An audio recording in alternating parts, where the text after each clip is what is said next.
नमस्कार दोस्तों।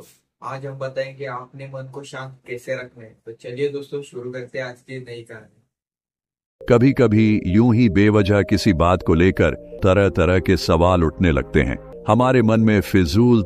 अगर कभी कोई हमें कुछ बात कह देता है तो वो बात हमारे मन में बार बार घूमते रहती हैं और उस बात को लेकर तनाव में आ जाते हैं हम अक्सर बहुत, और इस वजह से हमारी सेहत पर इसका बहुत बुरा असर पड़ता है। बेचैनी को कैसे शांत कर सकते हैं? तो इस बेवजह उठ रहे सवालों को कैसे हम शांत कर सकते हैं और हम इस तनाव से बाहर कैसे निकल सकते हैं? इस कहानी में मैं आपको गौतम बुद्ध की ऐसी 4 आदतों के बारे में बताने वाला हूं जिससे आप अपने जीवन में अपनाकर उस तनाव से बाहर निकल जाएंगे और अच्छे कामों में अपना जीवन व्यतीत कर एक अच्छी जिंदगी जी सकते हैं। यहां पर बताई गई यह 4 आदतें आपकी पूरी जिंदगी को बदल सकती हैं। अपने जीवन में अपना लेते हैं तो फिर अगर आप इन 4 आदतों को आप अपने जीवन को एक खुशहाल जिंदगी में बदल देंगे और फिर आपका मन कभी भी बेचैन नहीं होगा, ना ही उदास रहेगी और ना ही बेफिजूल के कामों में व्यस्त रहेगा। तो आइए इस कहानी को शुरू करते हैं। एक बार एक बौद्ध भिक्षु किसी पेड़ के नीचे ध्यान कर रहा था। तभी एक राजकुमार उस भिक्षु के पास आता है और उनसे कहता है, हे महोदय, आप हमेशा कहते रहते हैं कि ध्यान करो, लेकिन मेरे लिए ध्यान करना तो दूर की बात है। मैं कुछ समय के लिए अपनी आंखें बंद करके शांति से भी नहीं बैठ पाता हूं। मेरा मन इतना बेचैन है कि यह हर समय कुछ ना कुछ सोचता रहता है। मैं जब भी ध्यान करने बैठता हूं तो मेरे अंदर विचारों का तूफान आने लगता है। लोगों के बारे में सोचकर, अपने जीवन की बीती घटनाओं के बारे में और अपने भविष्य के बारे में, और ऐसे ही न जाने कितने सारे अजीबोगरीब विचार लगातार मेरे मन में आते रहते हैं।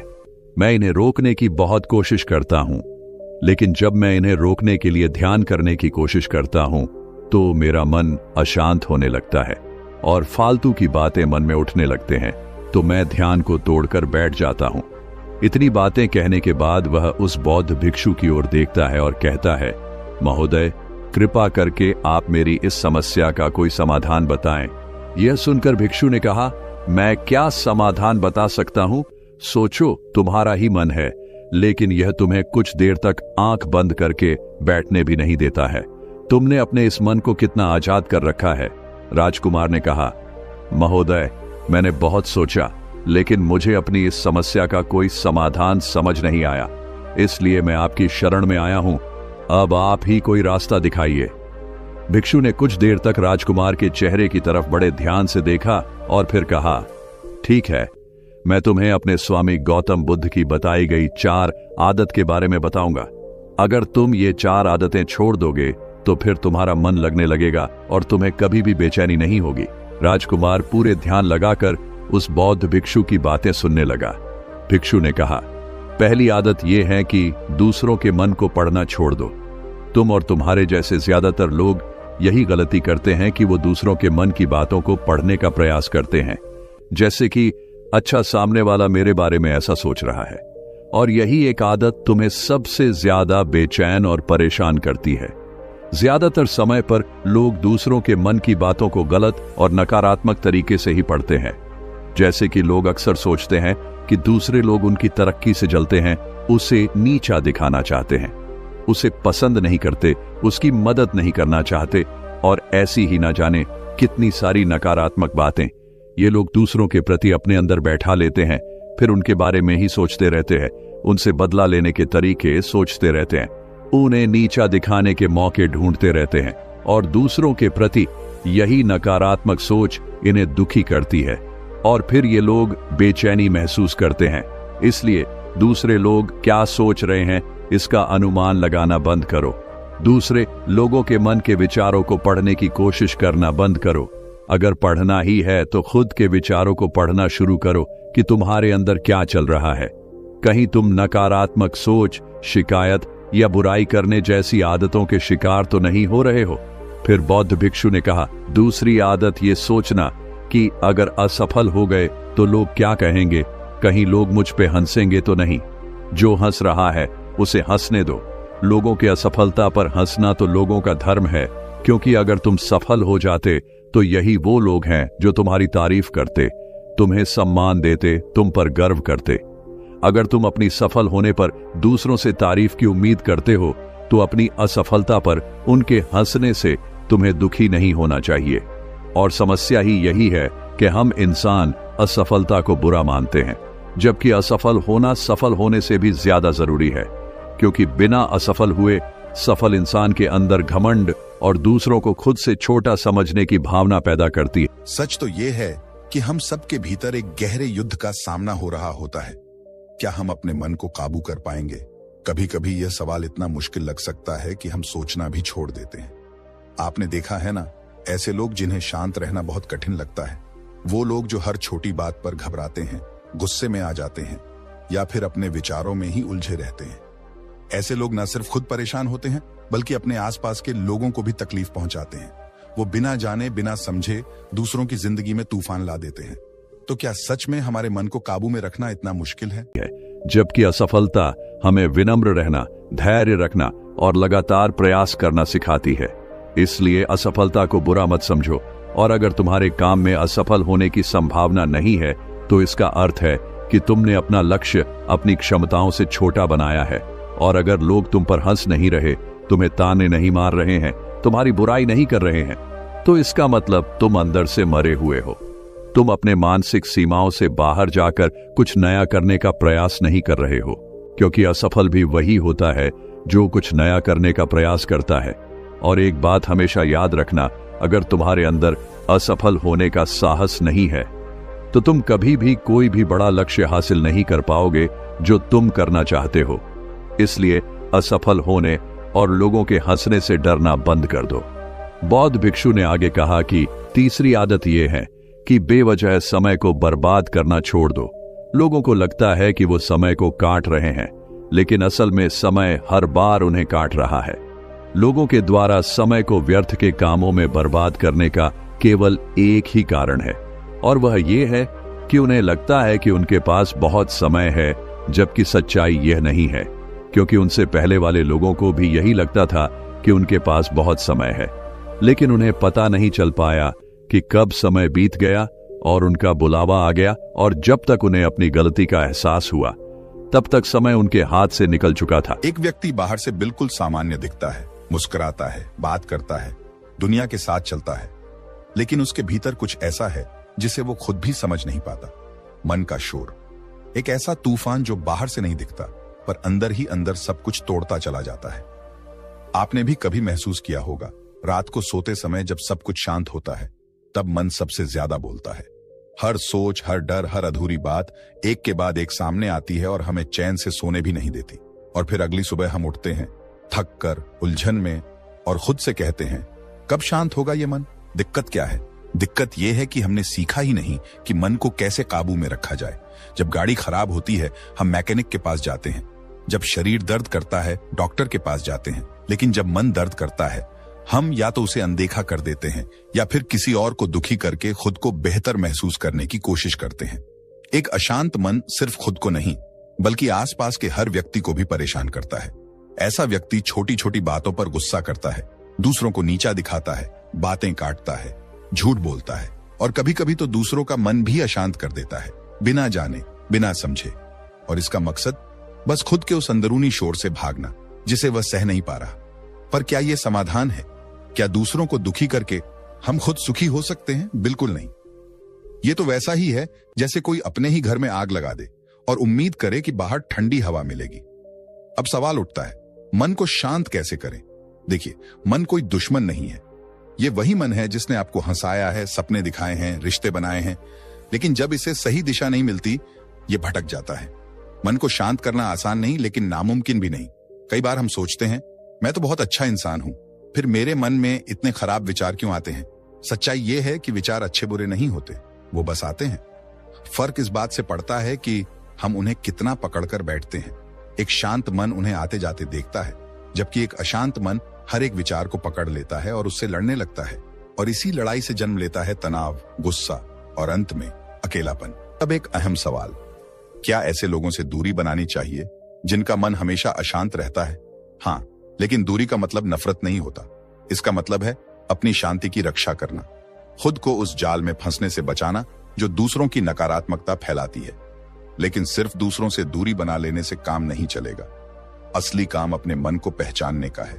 कब वो भटकता है, क्यों वो उग्र होता है, किस बात पर सबसे ज्यादा प्रतिक्रिया देता है। जब आप उसे देखना शुरू करते हैं तो धीरे धीरे समझ आने लगता है कि ये मन भी ठीक वैसे ही है जैसे एक बच्चा। अगर आप उसे प्यार से, ध्यान से संभालें तो वो शांत हो सकता है।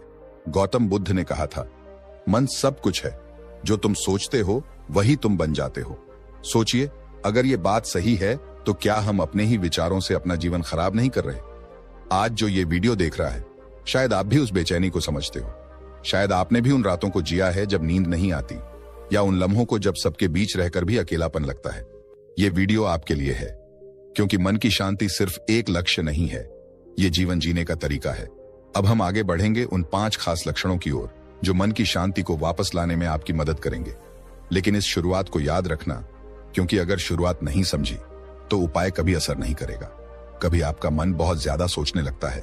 एक छोटी सी बात होती है, लेकिन दिमाग उसे इतना बड़ा बना देता है कि नींद उड़ जाती है, दिल बेचैन हो जाता है और शांति कहीं गुम हो जाती है। जैसे कोई अंदर बैठकर लगातार बोलता जा रहा हो। वो ऐसा क्यों बोला? ज़रेनिया, मैंने ऐसा क्यों किया? कंपोनेंट प्लेसमेंट, कल क्या होगा?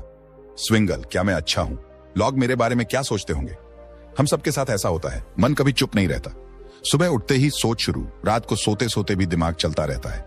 और ऐसे में सबसे ज्यादा थकावट शरीर को नहीं, दिमाग को होती है। कभी आपने सोचा है, ये मन इतना बेचैन क्यों है?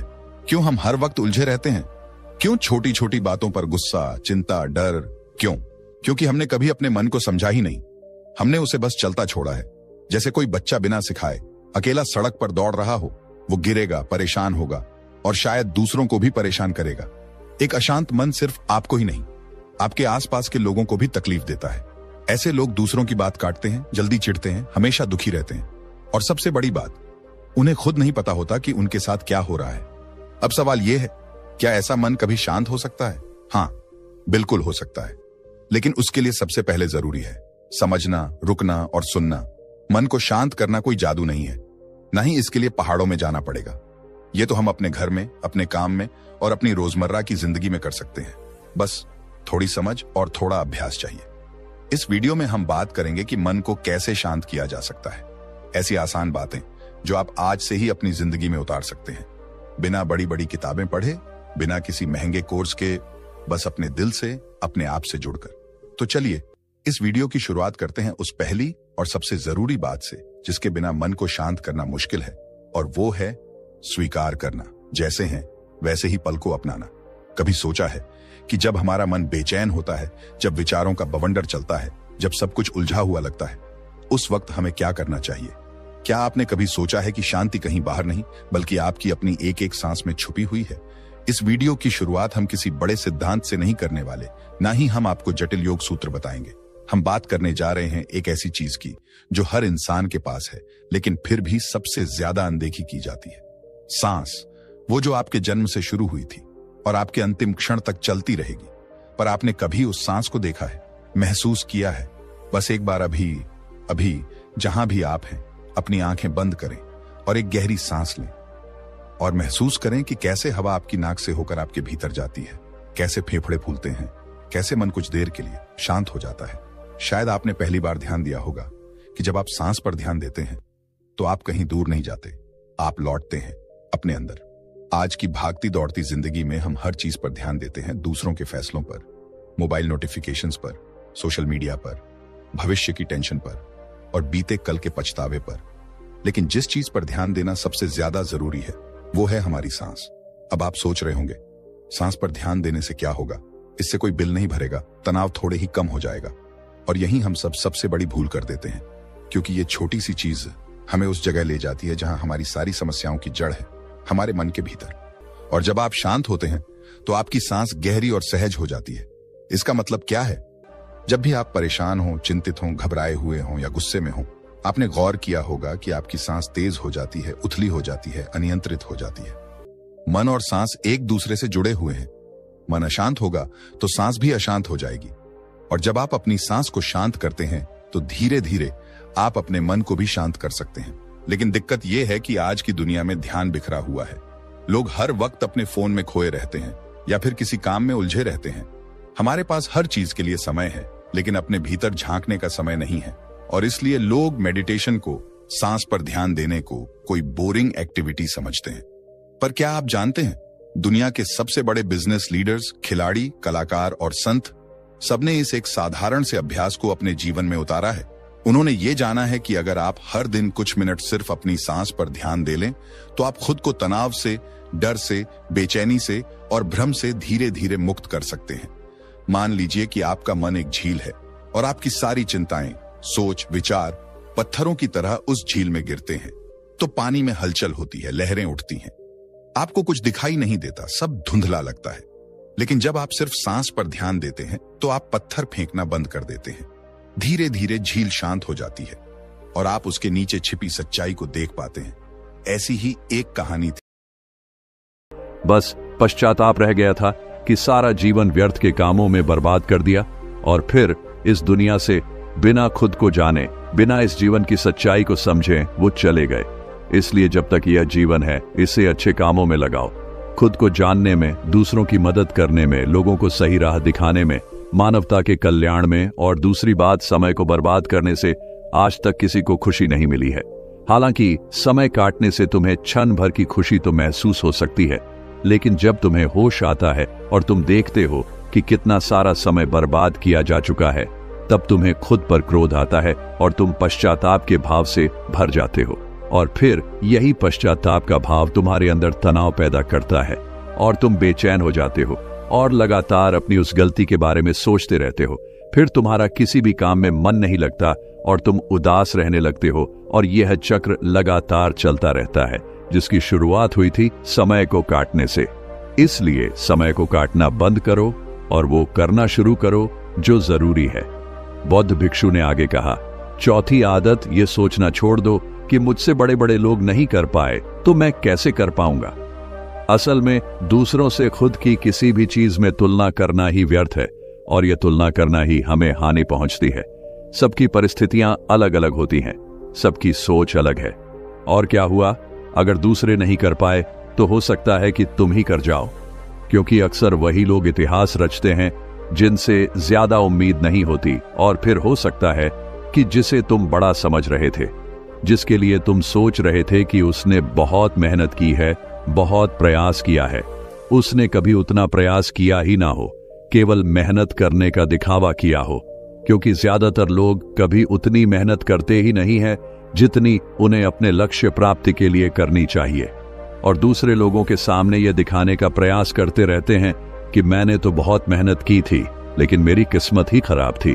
और यही वो लोग हैं जो दूसरों को बातों ही बातों में कहते रहते हैं कि जब इतनी मेहनत करने के बाद मैं सफल नहीं हो पाया तो तुम कैसे हो पाओगे। लेकिन अंदर ही अंदर यह इस बात को जानते हैं कि उन्होंने कभी उतनी कोशिश नहीं की थी जितनी उन्हें करनी चाहिए थी। ये बस दूसरों की नजरों में अपनी इज्जत बचाने के लिए और इस डर से कि कहीं दूसरा व्यक्ति इनसे आगे ना निकल जाए, ये अपने अधूरे प्रयास से घबराते रहते हैं और दूसरों को डराते रहते हैं कि जब मैं नहीं कर पाया तो तुम कैसे कर पाओगे। इसलिए किसी दूसरे असफल व्यक्ति को देखकर यह सोचना छोड़ दो कि तुम भी कहीं असफल हो जाओगे। तुम बस अपना सर्वश्रेष्ठ प्रयास करो और बाकी सब समय पर छोड़ दो। भिक्षु ने आगे कहा, अगर तुमने ये 4 आदतें छोड़ दी तो तुम्हारा मन एकदम शांत हो जाएगा और फिर तुम जहां चाहो वहां अपना मन लगा सकते हो। इतना कहकर वह भिक्षु शांत हो गए और राजकुमार को भी अब समझ आ चुका था कि उसे क्या करना है। उसने मन ही मन उन 4 आदतों को छोड़ने का निश्चय किया। उसने उस बौद्ध भिक्षु को धन्यवाद किया और वहां से चला गया। दोस्तों, हमें यह नहीं सोचना चाहिए कि लोग मेरे बारे में क्या सोच रहे हैं। अगर मैं कोई काम करता हूं तो लोग मेरे उस काम को लेकर हंसेंगे। इसके अलावा हमें अपना फालतू समय बर्बाद नहीं करना चाहिए। इसके अलावा हमें कभी भी यह नहीं सोचना चाहिए कि अगर किसी व्यक्ति से कोई काम नहीं हो पाया है तो मैं उसे नहीं कर पाऊंगा। अगर आप मेहनत से किसी भी काम को करते हैं तो कोई भी काम छोटा या बड़ा नहीं। एक युवा लड़के की जो हर वक्त चिड़चिड़ा रहता था, हर छोटी बात पर गुस्सा करता था, किसी से बात करने का मन नहीं करता था। एक दिन वो एक संत के पास गया और बोला, मुझे कुछ समझ नहीं आता, मैं हर वक्त परेशान क्यों रहता हूं। संत ने मुस्कुराकर कहा, तू सिर्फ इतना कर हर सुबह 5 मिनट अपनी सांस को देख, कुछ मत कर, बस देख। लड़के को यह बेवकूफी लगी, लेकिन उसने किया और कुछ ही हफ्तों में उसका चेहरा बदल गया।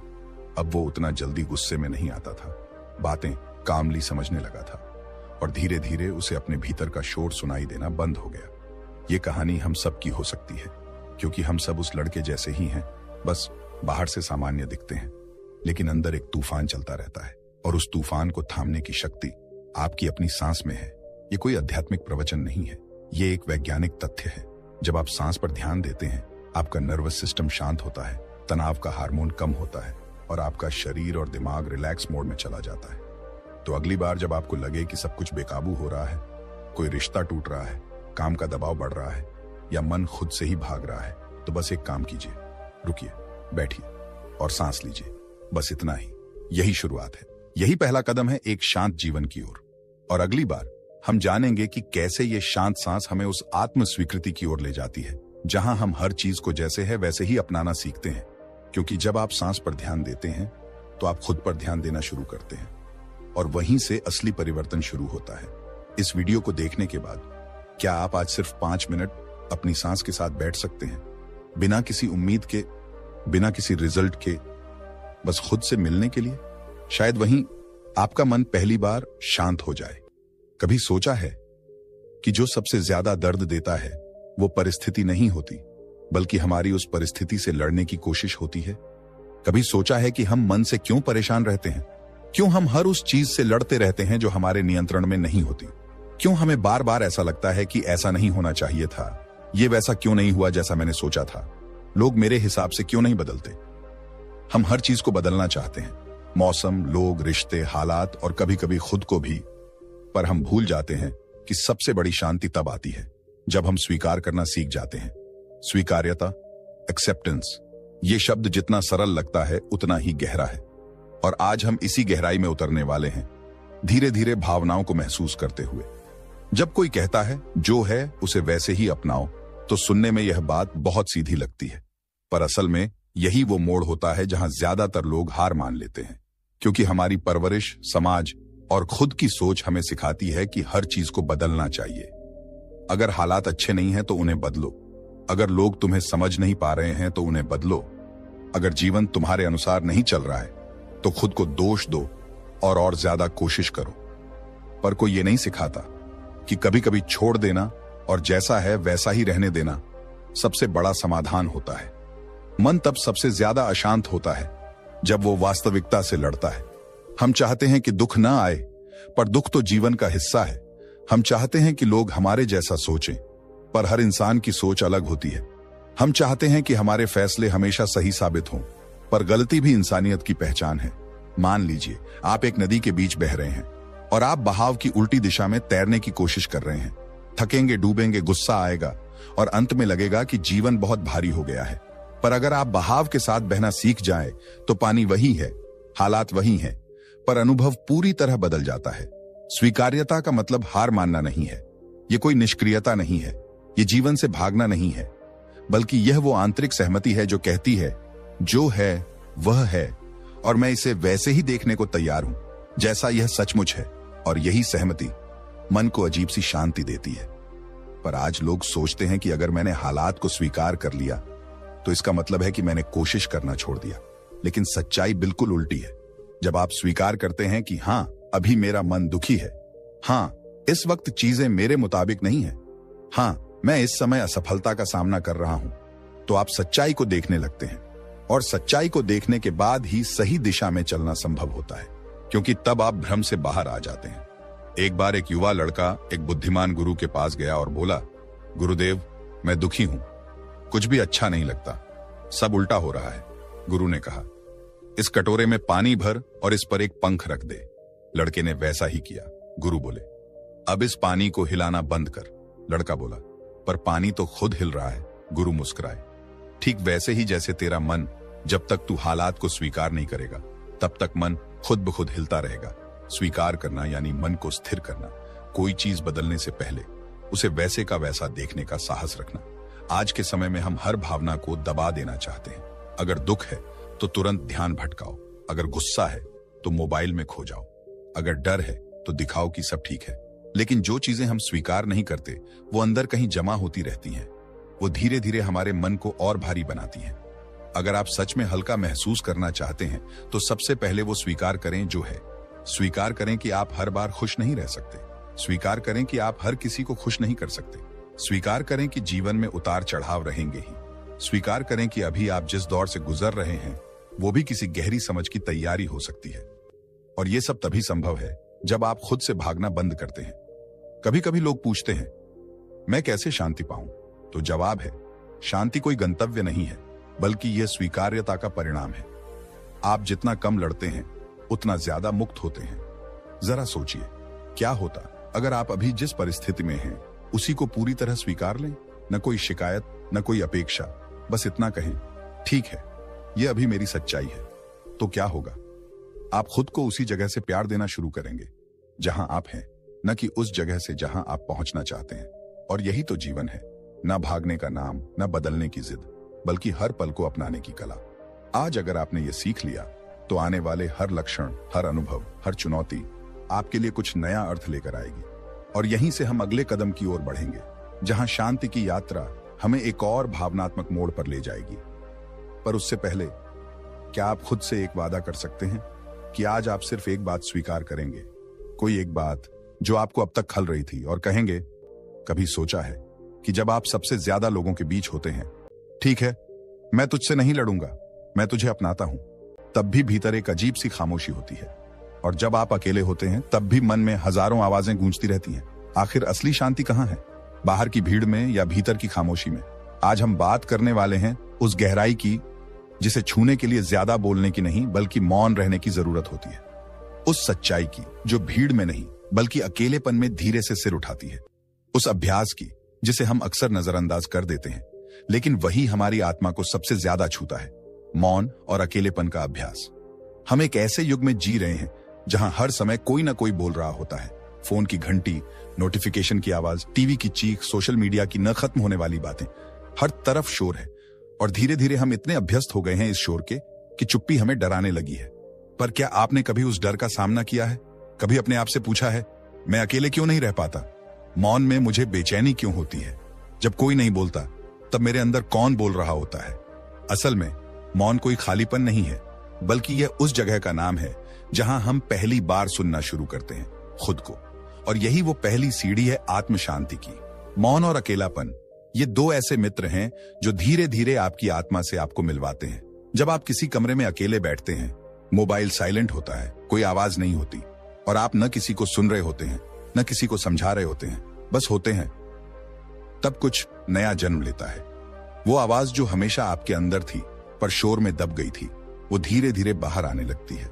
शुरुआत में यह अनुभव अजीब लगता है, क्योंकि तब आपके अंदर की सारी अनकही बातें, अधूरी भावनाएं, छुपी हुई यादें सब एक एक कर सामने आती हैं। कई बार लोग इस दौर में डर जाते हैं और वापस उस पुराने शोर की ओर भाग जाते हैं, क्योंकि वहां ध्यान भटकाना आसान है। लेकिन अगर आप उस खामोशी में टिक गए, अगर आप अकेले रहने की कला सीख गए, तो यकीन मानिए आप उस शांति को छू लेंगे जिसकी तलाश में आप अब तक बाहर भटकते रहे हैं। एक बार किसी ने भगवान बुद्ध से पूछा, आपकी साधना की शुरुआत कैसे हुई? बुद्ध मुस्कुराए और बोले, मैंने चुप रहना शुरू किया। उन्होंने न कोई किताब पढ़ी, न कोई भाषण सुना, बस मौन साधा। और उसी मौन में समझ जन्म लेती है। आज की दुनिया में हम अकेले नहीं रहना चाहते, क्योंकि तब हमें खुद को झेलना पड़ता है। हम दूसरों के साथ इसलिए रहते हैं ताकि खुद से बच सकें। पर जिस दिन आप अकेले रहने का अभ्यास करने लगेंगे, उस दिन आपको दूसरों के साथ जुड़ने की जरूरत नहीं रहेगी, बल्कि इच्छा रहेगी। और यह बहुत बड़ा फर्क है। मौन कोई कमजोरी नहीं है। मौन वो शक्ति है जो आपके विचारों को साफ करता है, जो आपको सिखाता है कि हर सवाल का जवाब शोर में नहीं, कभी कभी चुप रह जाने में होता है। जरा सोचिए, अगर आप रोज केवल 10 मिनट भी पूरी तरह से अकेले, बिना किसी डिवाइस, बिना किसी बातचीत के बिताएं, तो क्या होगा? शुरू में बेचैनी होगी, पर धीरे धीरे वो बेचैनी समझ में बदल जाएगी, और समझ शांति में। आप खुद से मिलने लगेंगे। आप उन हिस्सों को जानेंगे जो अब तक छुपे हुए थे, और तब आप ये भी जानेंगे कि आपको क्या चाहिए, क्या नहीं, किसकी परवाह करनी है और किसे जाने देना है। आज अगर आप ये छोटा अभ्यास शुरू करें, रोज थोड़ा मौन, थोड़ा अकेलापन, तो आप पाएंगे कि हर जवाब जो आप बाहर ढूंढते फिर रहे थे, वो आपके अंदर पहले से मौजूद था। बस अब आपने सुनना शुरू कर दिया है। तो चलिए आज से ही रोज थोड़ा चुप रहें, रोज थोड़ा खुद के साथ बैठें, क्योंकि वहीं से आत्म शांति की असली शुरुआत होती है। भीतर की आवाज तब सुनाई देती है जब बाहर की आवाजें शांत हो जाती हैं, और यही मौन आपकी सबसे सच्ची शक्ति है। कभी सोचा है कि हम अपने जीवन में सबसे भारी बोझ कौन सा उठाए फिरते हैं? न कोई बैग, न कोई जिम्मेदारी, बल्कि वो बोझ जो किसी ने हमारे दिल पर रख दिया था, एक शब्द से, एक धोखे से, एक चोट से, और हम उसे आज भी सीने से लगाए फिरते हैं, मानो वो हमारी पहचान बन गया हो। आज हम बात करेंगे उस ताकत की जिसे दुनिया में सबसे मुश्किल माना जाता है, पर जो सबसे ज्यादा जरूरी है, क्षमा करना और छोड़ देना। हम में से बहुत से लोग सोचते हैं कि अगर हम किसी को माफ कर देंगे तो वो गलत साबित नहीं होगा, या फिर हम कमजोर नहीं दिखेंगे, या शायद ये कि जिसने हमें दर्द दिया उसे इतनी आसानी से माफी क्यों मिलनी चाहिए। लेकिन क्या आपने कभी उस दर्द का वजन महसूस किया है जो आपने सालों से अपने भीतर कैद कर रखा है? हर बार जब आप उस पुराने इंसान को याद करते हैं तो असल में वो इंसान नहीं, आप खुद ही हैं जो खुद को ही तकलीफ दे रहे होते हैं। हर बार जब वो घाव फिर से ताजा होता है, हर बार जब आपका चेहरा कठोर हो जाता है। क्यों? क्योंकि माफ न करना अपनी आत्मा को धीरे धीरे झड़ देने जैसा होता है, और छोड़ न पाना हर रोज उसी बोझ को फिर से अपने कंधों पर लाद लेने जैसा होता है, जो अब बहुत पहले गिरा दिया जाना चाहिए था। सोचिए, किसी ने आपके साथ गलत किया और वो आगे बढ़ गया, पर आप आज भी उस पल में अटके हुए हैं। क्या वो इंसान आज भी उतना ही तकलीफ में है जितना आप? शायद नहीं। तो फिर आप ही क्यों सजा काट रहे हैं उस गलती की जो किसी और ने की थी? माफ करना कोई उपकार नहीं है, ये एक उपचार है, अपने लिए, किसी और के लिए नहीं, बल्कि खुद के लिए। आप जब माफ करते हैं तो आप उस जहर को बाहर निकालते हैं जो आपको अंदर से खोखला कर रहा होता है। कई लोग कहते हैं मैं तो उसे कभी माफ नहीं कर सकता, लेकिन यही वाक्य सबसे बड़ी कैद बन जाता है। माफी एक गेट है, और जब तक आप उसे खोलते नहीं, आप आगे बढ़ ही नहीं सकते। यह भी सच है कि माफ करना एक दिन में नहीं होता। कई बार तो खुद को माफ करने में ही सालों लग जाते हैं।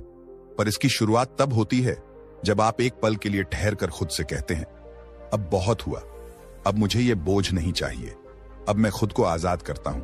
हर कोई गलतियां करता है, आपने भी की होंगी, मैंने भी। और अगर हम चाहते हैं कि कोई हमें समझे, हमें माफ करे, तो क्या हमें भी वही नहीं करना चाहिए? माफ करना ये नहीं है कि आप उस व्यक्ति के पास जाकर कहें मैंने तुम्हें माफ किया। माफी एक अंदर का काम है। आपका मन, आपका दिल, आपके विचार जब किसी के लिए कठोर होना बंद कर दें तो समझिए आपने माफ कर दिया। और छोड़ देना, वो तो जैसे अपने कंधों से एक पत्थर गिराने जैसा है। जब हम कुछ पकड़ कर रखते हैं, चाहे वो गलतियां हों, पछतावे हों या गुस्सा, तो वो धीरे धीरे हमारे भीतर ही जलन बन जाती है, और फिर हम हर रिश्ते में, हर निर्णय में वही जहर घोलने लगते हैं। लेकिन जब हम छोड़ देते हैं तो जैसे एक दरवाजा खुलता है, ताजी हवा आती है, मन हल्का होता है, और सबसे जरूरी बात, हम फिर से मुस्कुराना सीखते हैं। इसलिए अगर आप जीवन में आगे बढ़ना चाहते हैं तो सबसे पहले माफ करना सीखिए, खुद को भी और दूसरों को भी। और जो बीत गया है उसे जाने दीजिए, क्योंकि जो आप ढो रहे हैं वो आपकी आत्मा का बोझ है, और जब आप उसे गिरा देंगे तब आप पहली बार महसूस करेंगे आजादी कैसी होती है। याद रखिए, माफ करना कमजोरी नहीं, बल्कि सबसे बड़ी शक्ति है, और छोड़ देना यही सच्चा आत्मसमर्पण है, यही मानसिक शांति की कुंजी है। कभी सोचा है कि हम अपने सबसे पुराने दोस्त को कब से अनदेखा कर रहे हैं?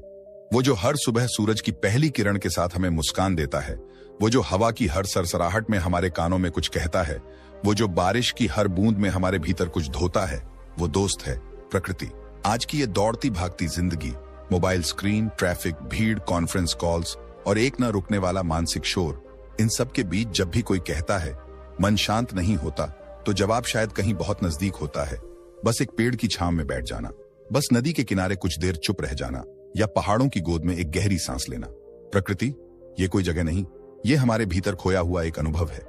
आज हम बात करेंगे उसी अनुभव की, जो न कोई किताब सिखा सकती है, न कोई मोटिवेशनल स्पीकर समझा सकता है, वो जो सिर्फ महसूस किया जा सकता है, प्रकृति से जुड़ाव।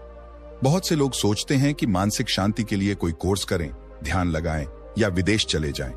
लेकिन क्या आपने कभी ध्यान दिया है, जब आप किसी जंगल में होते हैं, या समुद्र की लहरों को सुन रहे होते हैं, या सिर्फ आकाश को निहार रहे होते हैं, तो आपको कुछ करने की जरूरत ही नहीं पड़ती, फिर भी भीतर कुछ शांत होता जाता है। क्यों? क्योंकि प्रकृति बोलती नहीं, वो बस होती है, और उसकी ये मौन उपस्थिति ही हमें याद दिलाती है कि शांति बाहर नहीं, भीतर है। बस हमें उसे महसूस करने की जरूरत है। एक बार एक युवक बहुत तनाव में था। उसने कई उपाय किए, ध्यान, योग, किताबें, यहां तक कि मनोचिकित्सक भी। लेकिन एक दिन उसने थककर खुद को एक पहाड़ी गांव में भेज दिया। कोई नेटवर्क नहीं, कोई आवाज नहीं, बस चुप्पी। पहले 2 दिन बेचैनी हुई, लेकिन तीसरे दिन वो चुप्पी उसके भीतर उतरने लगी। उसने पहली बार महसूस किया कि शांति का इलाज बाहर नहीं, प्रकृति के साथ मिलकर भीतर ही होता है। आज हमारा मन जितना अशांत है, उतना ही हम प्रकृति से कट चुके हैं। हम पौधों को सजावट मानने लगे हैं, नदी को सिर्फ पिकनिक स्पॉट और पहाड़ों को फोटो के लिए बैकग्राउंड। लेकिन अगर हम चाहें तो हर दिन सिर्फ 10 मिनट ऐसे बिताए जा सकते हैं जहां हम सिर्फ बैठें, कुछ न करें, केवल देखें, सुने और महसूस करें। पेड़ की पत्तियों की हलचल, पक्षियों की आवाजें, हवा की थाप, ये सब कुछ भी कहे बिना हमारे भीतर वो सुकून भरते हैं जिसे हम लाखों में खरीदने की कोशिश करते हैं पर नहीं पा पाते। और यही फर्क है सोच में। कुछ लोग मानते हैं कि मानसिक उपचार डॉक्टर से होता है, कुछ समझते हैं कि वो महंगे रिट्रीट्स से होता है। पर जो सच्चा उपचार है वो बिना फीस, बिना शोर, बिना शर्त, हर सुबह सूरज की पहली किरण के साथ सामने खड़ा होता है। जरूरत बस एक निर्णय की है कि हम अपनी आत्मा को फिर से प्रकृति से जोड़ने को तैयार हैं। अपने दिन की शुरुआत मोबाइल से नहीं, बल्कि आसमान को देखकर करें। हर हफ्ते एक बार शहर के कोलाहल से बाहर निकलें, जंगल, झील, बाग, खेत, कहीं भी। और सबसे जरूरी, हर दिन थोड़ा वक्त अपने आप को प्राकृतिक शांति के हवाले करें, क्योंकि जब आप प्रकृति के करीब होते हैं तब आप खुद के सबसे करीब होते हैं। और जब आप खुद के करीब होते हैं तब मन का शोर, हम ही उससे दूर हो जाते हैं, अपने आप धीमा होने लगता है। याद रखिए, प्रकृति कभी हमें नहीं छोड़ती। तो आज एक बार फिर अपने उस पुराने दोस्त को याद कीजिए, कुछ देर उसके साथ बिताइए और देखिए आपके भीतर क्या बदलता है। क्योंकि कभी कभी शांति पाने के लिए आपको किसी मठ में नहीं, बस एक पेड़ के नीचे बैठने की जरूरत होती है। तो दोस्तों, ये थी आज की हमारी छोटी सी यात्रा मन को शांत रखने की। बिना हिमालय जाए, बिना सन्यासी बने, बस अपने ही दिल के पास बैठकर। अगर आपको ये वीडियो पसंद आया हो, अगर कहीं ना कहीं आप भी हंसे, मुस्कुराए या सोचे, अरे ये तो मेरे साथ भी होता है, तो समझिए ये वीडियो अपने मकसद में कामयाब हो गया। अब आपसे बस एक छोटी सी विनती है। मन शांत रखने का एक तरीका यह भी है कि आप लाइक का बटन दबा दें, क्योंकि जब आप लाइक करते हो तो मेरा मन शांत हो जाता है। थोड़ी हंसी मजाक और थोड़ी गहराई के साथ मिलते रहे। और हाँ, अगर आप चाहते हो कि जिंदगी के छोटे छोटे सबक यूं ही आसान भाषा में, तो चैनल को सब्सक्राइब जरूर करिए। और वो जो घंटी है ना, वो भी बजा दीजिए, क्योंकि कहीं वो घंटी आपके मन की हलचल भी बंद कर दे। आखिर में थोड़ी शांति दीजिए, खुद को थोड़ा वक्त दीजिए। दोस्तों, आज की कहानी यहीं समाप्त होती है। अगर आपको ये वीडियो पसंद आया हो तो इसे लाइक करें, शेयर करें और हमारे चैनल SRG स्टोरी को सब्सक्राइब जरूर करें। आपकी प्रेरणा हमें और बेहतर कहानियां लाने का हौसला देती है। अपनी राय नीचे कमेंट में जरूर बताएं और बेल आइकन दबाना न भूलें, ताकि हमारी अगली कहानी का नोटिफिकेशन आपको सबसे पहले मिले। धन्यवाद और फिर मिलते हैं एक नई कहानी के साथ।